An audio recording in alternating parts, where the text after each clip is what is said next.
رنجیت سنگھ پنجاب میں سکھ سلطنت کا بانی تھا۔ گوجرانوالہ کے مقام پر 1780 میں پیدا ہوا۔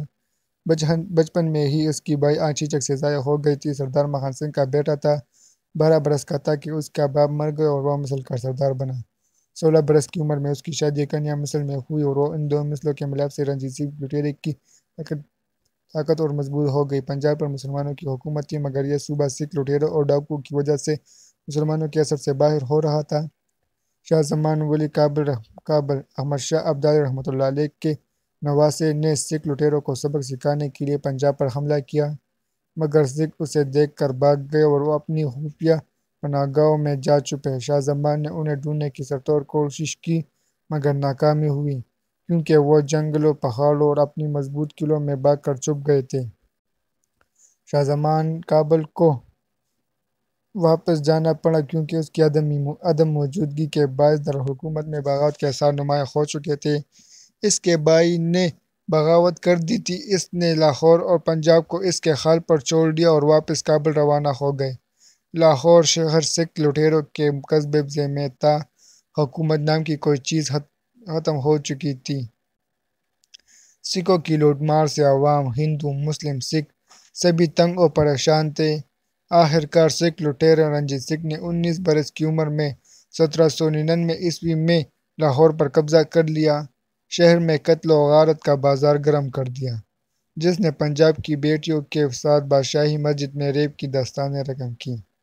محتاط حساب کے مطابق 30,000 اور غیر سرکاری حوالے کے مطابق 80,000 نوجوان مسلمان لڑکیوں کے ساتھ سکھ لٹیرے رنجیت سنگھ کی سربراہی میں بادشاہی مسجد میں ریپ اور آبروزاری کرتے رہے۔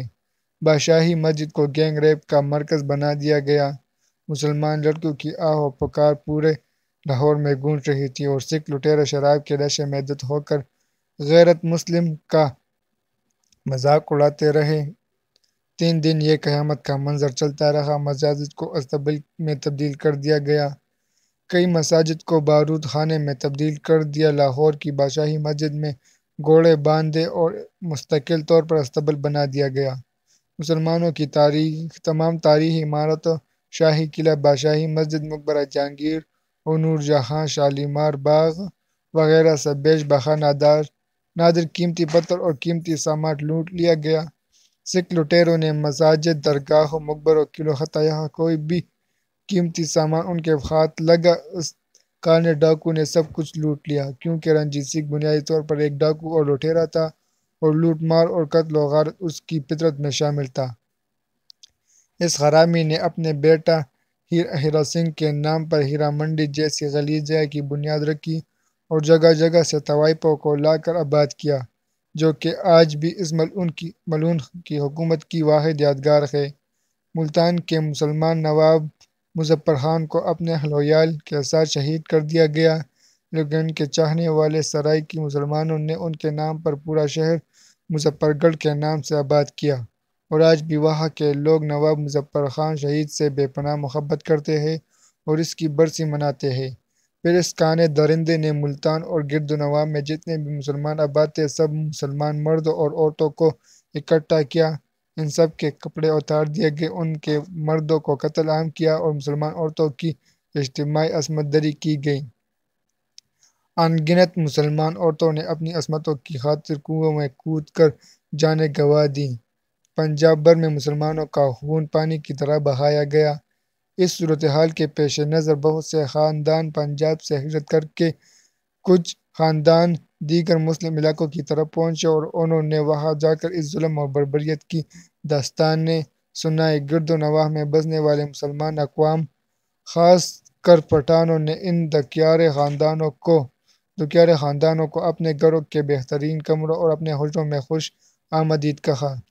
لیکن جب ان خاندانوں نے یہ بتایا کہ پنجاب بھر میں ان ظالم کافروں کو روکنے والا کوئی نہیں اور یہ بھی کہ جن نے غیرت ایمانی دکھاتے ہوئے ان کافروں کے خلاف ہتھیار اٹھائے انہیں اور ان کے خاندان کو زندہ آگ میں جھونک دیا گیا۔ ان کے بچوں کو نیزے کی اینیوں میں پروک کر یہ کافر بھنگڑے ڈالتے رہے۔ جب یہ سب سنا تو وہ پختون قوم بفر گئی اور سکھوں کے خاتمے تک ان سے قتال میں مصروف رہی۔ اس دوران خود ان پہ کتنے مظالم ڈھائے گئے یہ ایک الگ داستان ہے۔ سوال یہ ہے کہ آج ہمارے بغیرت مسلط کردہ حکمران کیا کہہ رہے ہیں؟ اس ظالم و غاصب قاتل لٹیرا کو پنجاب کا ہیرو اور شیر پنجاب قرار دیتے ہیں، جو لاکھوں مسلمانوں کا قاتل اور ہزاروں مسلمان خواتین سے درندگی کا مجرم ہے۔ ہم مسلمانوں نے ان کافر لٹیروں سے کئی جنگیں لڑی ہیں، برسوں ان درندوں سے برسر پیکار رہے۔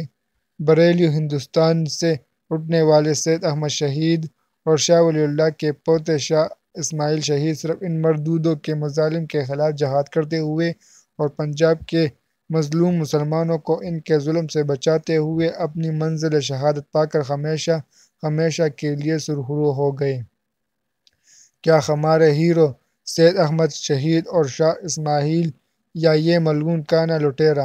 ہم نے تو کبھی یہ سوچا بھی نہیں تھا کہ اس صد مملکت خداداد کے نام نہاد حکمران اور پنجاب کے مسلمان اس زانی، ڈاکو، ملعون اور بدبخت کو اپنا ہیرو مانیں گے اور اس کی خدمات کے اعتراف میں اس کے مجسمے نصب کریں گے، جو کہ بذات خود صریح کفر اور بت پرستی ہے۔ افسوس، صدا افسوس، اللہ کے نام پر حاصل کردہ اس ملک میں آج کیا سے کیا ہو رہا ہے اور کسی غیرت مند کے کان پر جوں تک نہیں ریگتی۔ یہ سکھ ڈاکو اور لٹیرے پنجاب کی مسلمانوں کی بیٹیوں کی عزتیں تار تار کرتا رہا، لیکن افسوس، صدا افسوس کہ آج کا حکمراج اور آج کا مسلمان اس لعین کو ہیرو قرار دے رہے ہیں۔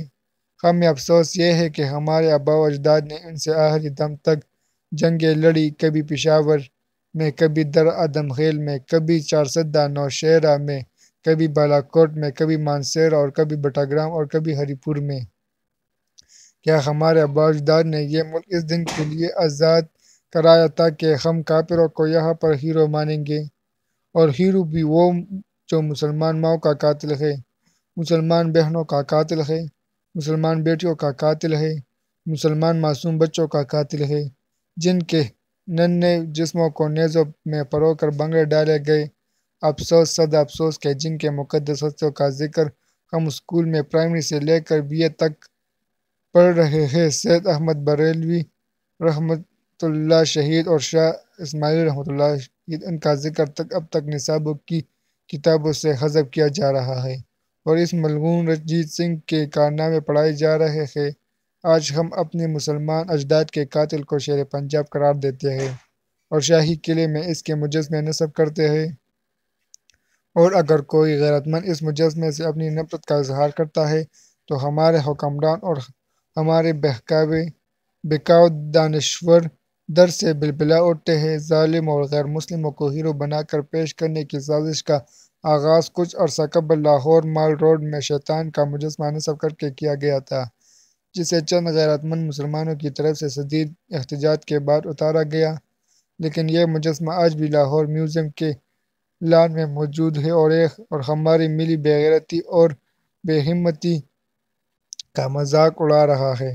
اس کے بعد موم بتی مافیا کی جانب سے اسلام آباد میں ابو جہل کا یوم وفات غزہ کا 17 رمضان منانے کی مذموم کوشش کی گئی، پھر شاہی قلعہ لاہور میں ظالم اور جابر حاکم پنجاب شیر پنجاب کے نام سے مہاراجہ رنجیت سنگھ کا گھوڑے پر سوار مجسمہ نصب کیا گیا۔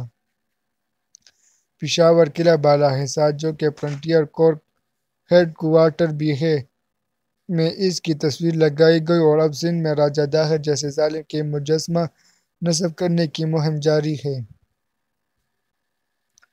اور اس کے لیے BBC جیسے بین الاقوامی ادارے بھی مہم چلا رہے ہیں۔ اس سے قبل ایک ممبر سندھ اسمبلی محمد بن قاسم کے مقابلے میں راجہ داہر کو اپنا ہیرو قرار دے چکے ہیں، جو کہ ریکارڈ کا حصہ ہے۔ پتہ نہیں کلمے کی بنیاد پر بننے والا ایک نظریاتی ملک کے حقیقی ارباب اختیار کس بنیاد اور مقصد کے تحت ان غیر مسلم جابر اور ظالم لٹیروں کو ہیرو بنا کر پیش کر رہے ہیں؟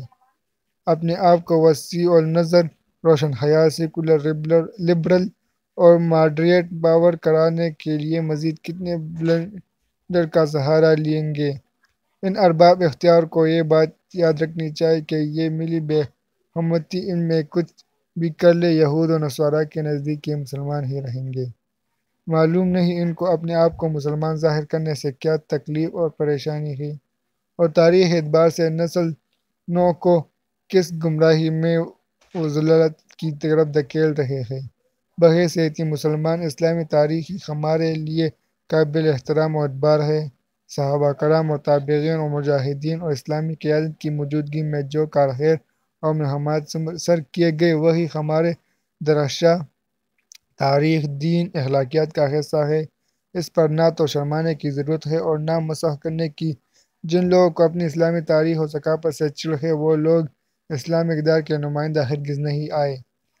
ہم سب مل کر یہ آواز اٹھائیں کہ ہمارے رول ماڈل اور ہمارے ہیرو محمد عربی صلی اللہ علیہ وآلہ وسلم محمد بن قاسم، سید احمد شہید اور شاہ اسماعیل شہید ہے، نہ کہ خدا نخواستہ ابو جہل، راجہ داہر اور رنجیت سنگھ۔